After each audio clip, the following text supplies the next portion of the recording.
Hello, hello, my dear health seekers. Inga from Health Origins here.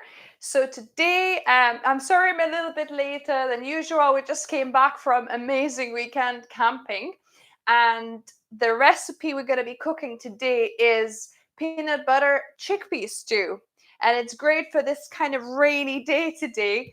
So let's begin. So I've got my pan, so I'm going to switch it on and I'm going to do it on a stir fry. I've got my non-stick deep pan, but whatever non-stick pan you've got, use that. You can use stainless steel pan as well, but make sure you do the water droplet test where you heat it to the point where you drop, say like a quarter of a teaspoon in, and the water droplet is just rolling around. So that means it's hot enough and the stuff is not going to stick to the stainless steel pan bottom. So you can do it in the stainless steel as well. So I'm going to just heat my pan, and then I've got my ingredients. So I'll tell you what ingredients. So I've already linked on my Health Origins Facebook page every Friday. I'll link what recipe I'm going to be cooking and also what ingredients you need for it. So I'm going to need 1 onion chopped up small. Then I've got 2 sticks of celery that I've sliced small. I've got a big clove of garlic that I've crushed. I've got 1.5 cups of chickpeas, so it's about 1 tin. And I've got 2 cups of spinach, fresh spinach here. I've got 1 cup of soy milk or any milk, plant milk of your choice, but soy milk or coconut milk are the creamiest. Almond milk is also not bad. Then I've got peanut butter. We'll need 2 tablespoons of that. We've got 2 tablespoons of soy sauce, half a lime juice that we're going to squeeze, and also optional to serve, to put on your plate, is some green olives. It gives like this extra tang, and I think it works really nice. So that's it. So we can start cooking. The pan it's pretty hot now. So I'm going to just add my onions and celery at the same time. So this is your usual ingredients you want to start a dish with. Your onions and celery, and plus the carrot for some dishes. For this one, we don't need carrot necessarily, although you could add it. I don't think it would really make much of a bad impact, but I think it works better without carrot. So yeah, we're just browning, cooking through the onions and celery here, as you can see. So browning it without adding any oil. So as you know, on my channel, I don't use oil. And if we do need to add liquid once it starts sticking, I like adding either olive brine, which I'll use today, or you can just use stock, so vegetable stock, or just plain water. Just a couple of tablespoons at a time to just deglaze the bottom if it starts sticking. So it's starting to brown some bits. It's starting to the celery starts to get a little bit more translucent, and onions. And also another optional ingredient, which I made with the last time, but I haven't got one to hand. And, you can put it or you can omit it, is sweet corn, because it goes really well here as well. So you could add, say, maybe 1 cob of corn. If you take the kernels off, you can add it as well towards the end, because that worked really well. But the basics is what I'm showing you now. And that's what I like about cooking. Cooking is more where you can experiment, you can add things, you can subtract things, try more or less, and it doesn't really ruin the flavor too much. You can't go like completely wrong. Whereas with baking, you have to be so precise like the measurements of water to flour to baking soda. You have to get it exactly right, because otherwise the mixture will not rise, or it'll not bake through properly. It'll be too wet or too hard. It'll start cracking. It's just the whole science, the baking, whereas cooking, it's so easy. It lets you experiment a bit more than what baking lets you. So yeah, so it's getting a little bit of color here, as you can see.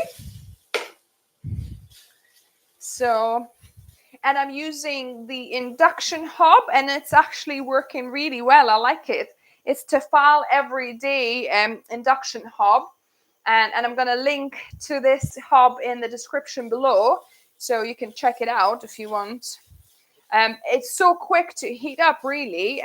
So induction hobs are quite energy saving. So if you've got a small space, then this is great, I do have a gas cooker in my kitchen. I'm here cooking from my utility room for these shows. But yeah, so for smaller spaces, the induction hob it's so quick. I'm gonna do I think an experiment one day where I'm gonna have water boiling on the induction hob and the same amount of water in my kettle, and then to see which one actually is more energy efficient, which one will boil the water quicker. So I'll see how that goes. And yeah, and if you see a little bit starting sticking, just add a tablespoon or so of the olive brine,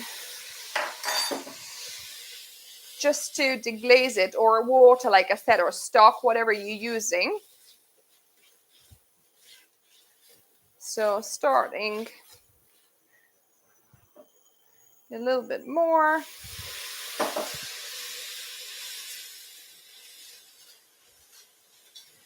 Water deglazes the best because it's, it's just pure liquid. And we don't want to really necessarily brown the onions, or I'm just going to reduce this a little bit. We don't want to brown the celery or the onions too much, as this is a little bit, just to give a little bit of color and a little bit of that fried flavor, just this kind of where the sugars start caramelizing a little bit, because that's what's happening basically. The sugars in the onion especially start caramelizing, and you get this brown lovely color. And that's why it starts sticking as well, because sugar is sticky. So yeah, so I think that's pretty much good. So it's hard for you to see this, but a little bit of kind of brown, as you see, it's kind of changed color slightly. So what I'm going to do a little hole or opening in the middle, and I'm going to put my garlic, because you want to fry your garlic for about 1 minute. Don't do it anymore because it starts burning. But to release the aroma of the garlic, you want to slightly fry it for about 1 minute. So I'll put that in the middle, made a little bit space for it, and I'm going to let it fry off. Actually, I'm going to increase it now back to proper stir fry temperature.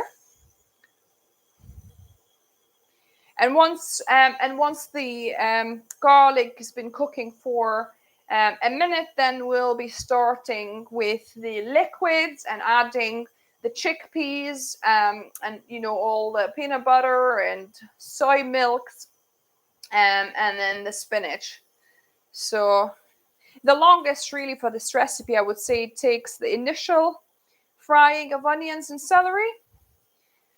So that's it. So it's been nearly a minute, and I'm gonna squeeze the lime in here to deglaze the pan now as well.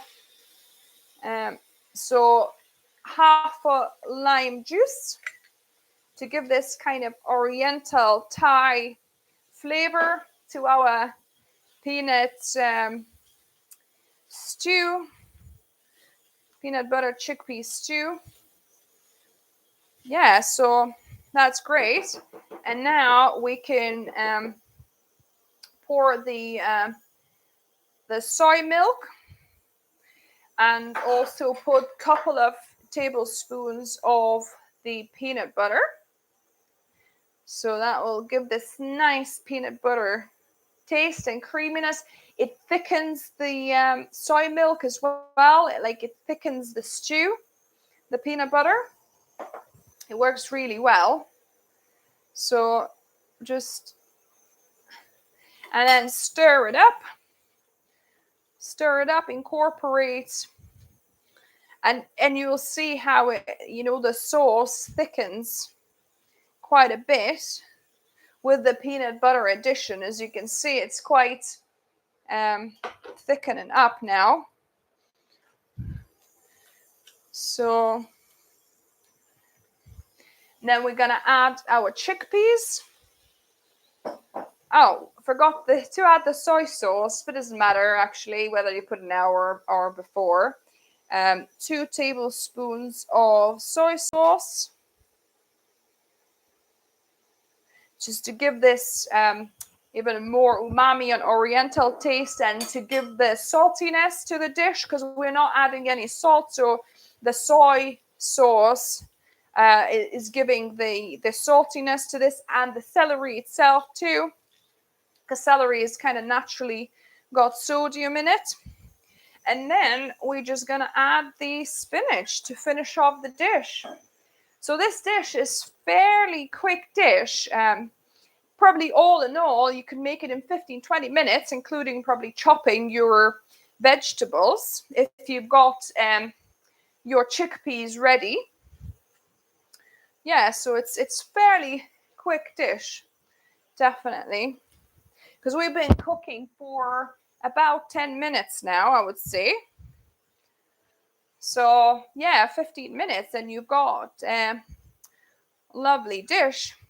And when you put spinach in, you need to give it, maybe a couple of minutes just to get the spinach wilted and also the chickpeas warm through.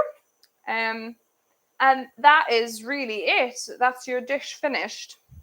So I'm going to give it another minute because the spinach pretty much wilted now. It smells delicious. Yeah, sorry, it's quite steamy here. Yeah, so I'm switching it off because it's ready, guys. My chickpeas were quite actually warm because I've just cooked them before, so they needed hardly any heating. So this is ready now, and I'm gonna put a little bit for me to taste test. So there we go. And I'm gonna add a couple of olives, like I said, optional, just to add to your dish. I think it adds quite a nice, sour flavor to your dish. Just for that little taste test, I'm gonna put a couple of olives on. Yeah, tastes delicious. I'm really looking forward to having this now, because it's dinner time for us. And let me know what's your favorite stew. Give me a like if you like this recipe, and let me know what other recipes you'd like to see on this show, on this Cook Along for Weight Loss show. So let me give this a little taste test. I hope I'm not going to burn my mouth. So make sure I'll take a little bit of everything.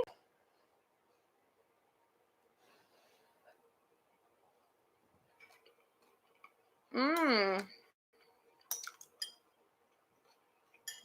my goodness. This is so good.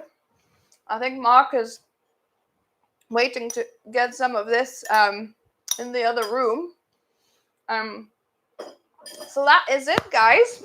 Thanks for watching. If you're new here, subscribe for more videos like this. And until the next time, see you.